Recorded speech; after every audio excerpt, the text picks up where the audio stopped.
Good morning. എൻ്റെ രാവിലെ 6:30 മുതൽ 10 മണി വരെയുള്ള സമയം ഒരു മിനിറ്റിൽ കണ്ടാലോ? ഒരു മോർണിംഗ് റൊട്ടീനൊക്കെ വേണമെങ്കിൽ പറയാം. ഞാൻ ജർമ്മനിയിൽ വന്നിട്ട് 1 വീക്ക് ആയിട്ടേ ഉള്ളൂ. ഇവിടെ ഇപ്പോൾ സമ്മറാണ്, പക്ഷേ ഇവിടെ നല്ല തണുപ്പാണ്. അതുകൊണ്ട് തന്നെ രാവിലെ എണീക്കാൻ കുറച്ചധികം ബുദ്ധിമുട്ടാണ്. ഞാൻ എന്നെ തന്നെ ഫോഴ്സ് ചെയ്താണ് ഈ തണുപ്പത്ത് 6:30ക്ക് എണീക്കുന്നത്. സമ്മർ എങ്ങനെയാണെങ്കിൽ വിൻ്റർ എന്തായിരിക്കും എന്നാണ് ഞാനിപ്പോൾ ആലോചിക്കുന്നത്. ജർമ്മനിയിൽ വന്നിട്ട് first thing in the morning ഒരു ഗ്ലാസ് കോഫിയാണ്. ഇതിപ്പോൾ കിട്ടിയില്ലെങ്കിൽ രാവിലെ കൈവറക്കും. നാട്ടിലായിരുന്നപ്പോൾ ഒരു ചായ പോലും കുടിക്കാത്ത ഞാനാണ്. ഓരോരോ മാറ്റങ്ങളെ. ഇനി ഒരു പ്രീ ബ്രേക്ക്ഫാസ്റ്റ് സ്നാക്ക് ആവാം. ബ്രെഡും ബട്ടറും ന്യൂട്ടലയും കഴിച്ച് നമുക്ക് കുറച്ച് ഇമെയിൽസ് അയക്കാനുണ്ട്, അത് ചെയ്യാം. ഇനി ഷാമ്പുവും കണ്ടീഷണറും ഒക്കെ ഇട്ട് ചൂടുവെള്ളത്തിൽ ഒരു കുളി പാസ്സാക്കാം. തൽക്കാലം ഇന്ന് സമയമില്ലാത്തത് കൊണ്ട് ഒരു തട്ടിക്കൂട്ട് ബ്രേക്ക്ഫാസ്റ്റ് ആണ്.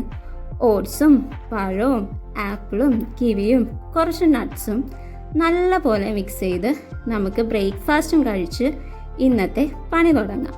അപ്പോൾ ഓക്കെ, ബൈ.